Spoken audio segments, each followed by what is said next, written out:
Okay, so let's dig into the source material you've brought. It focuses on those times, when you feel completely out of control. Mm. And your notes, they use this really interesting word for it, gust. Yeah, gust. The source explains it pretty well, I think. Literally, it's that sudden blast of wind, right? Right. But figuratively, it's trying to capture that feeling, that Right. sudden, overwhelming sort of outburst. Could be an emotion, could be a situation just hitting you. Like everything rushing at you at once shakes your balance. Exactly. And that's what this deep dive is about, really. Yeah. Exploring those gusts, using your reflections, like what sets them off? How do you navigate through them? And there's this shift, too, that you mentioned after you kind of weather it. Yeah, exactly. So Yeah. we'll look at the causes, the ways forward you found, and then this idea of maybe taking more chances afterwards. Okay, so causes first. The material seems pretty direct about it. It points to thinking you can do more than you can chew. Right. And it even calls out something specific, which I think a lot of people can relate to, believing that 45 hours of sleep is good and healthy. Oh, yeah. That's a classic trap. It really is. And that kind of, well, maybe self-deception or just pushing too hard, Yeah.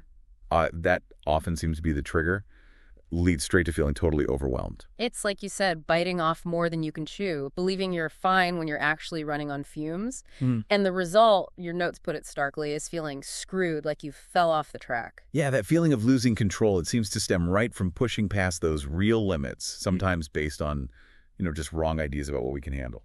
So when you're in that state, feeling off the track, Yeah. what does the source suggest? How do you get back on? Well, it highlights two things, mainly. One is just time, giving it time. Okay. Patience. Yeah. And the other is the importance of acknowledging faults, like really wanting to correct my mistakes. That sounds really honest and realistic. No magic wand mentioned. Not at all. It's recognizing that recovery. It just takes that time. And it means you have to look at where things went sideways. You have to face it. Right. Accept the stumble, commit to fixing it, basically. Right. Even with that caveat in the source where it says, this doesn't guarantee anything, but it's all I got. Which feels very real. It's like, okay, this is the starting point. It's necessary, even if it's not a silver bullet. Exactly. But then what I found really fascinating is this shift described after dealing with that initial fear. Ah, okay. What happens then? The source notes that after all my fear is shaken, something changes. There's this new drive, this sort of impulse to just go for the goal. Right. And to take chances on things you want to go for. Yeah.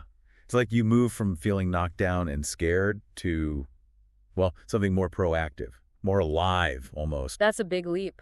From overwhelmed to wanting to actively pursue things, the source says life should be bright and vibrant. Mm-hmm. And maybe realizing that to get that vibrancy, you can't just stay huddled down where you retreated when the gust hit you. You might need to step out again. Which connects nicely to that image you described, the person sweeping. Oh, yeah. The image of someone just calmly sweeping, eyes closed, headphones on, but in a room that's totally cluttered and chaotic. It's a great metaphor, isn't it? Finding some kind of inner focus or peace. Or just taking one simple, deliberate action. Yeah, even when everything around you feels like a mess, it shows you can find stillness, or at least focused action, right inside the chaos. Exactly. Which leads us, I think, pretty naturally to the quote of the day you pulled out. Right, the John A. Shedd quote. A ship in harbor is safe, but that is not what ships are built for. Mm-hmm. And if you think about that, staying safe in the harbor, well, yeah, you avoid the storms, the gusts. Sure. It's comfortable, predictable. But your material and this quote, they both seem to point towards the idea that maybe the whole point isn't just safety. It's the venturing out. Perhaps. Facing the challenges, going after what makes life feel, as you said, bright and vibrant. That's what ships are for, right? Yeah. Sailing. So, okay, let's recap the journey here. Your source gives us this really relatable picture of dealing with overwhelm, those gusts. Yeah. It starts with maybe overcommitting, leading to feeling screwed off the track. And moving through that crucial phase of acknowledging it, allowing time, wanting to correct course. But the really hopeful part, I think, is that potential shift. Once the fear eases up a bit. There's this pull to stop just playing it safe. Mm-hmm. To actually go for the goal, take some chances, build that bright and vibrant life. Because, like the quote says, staying in the harbor forever isn't the purpose. The purpose is the journey itself. Right. So maybe the final thought for you listening to this is to reflect on that a bit.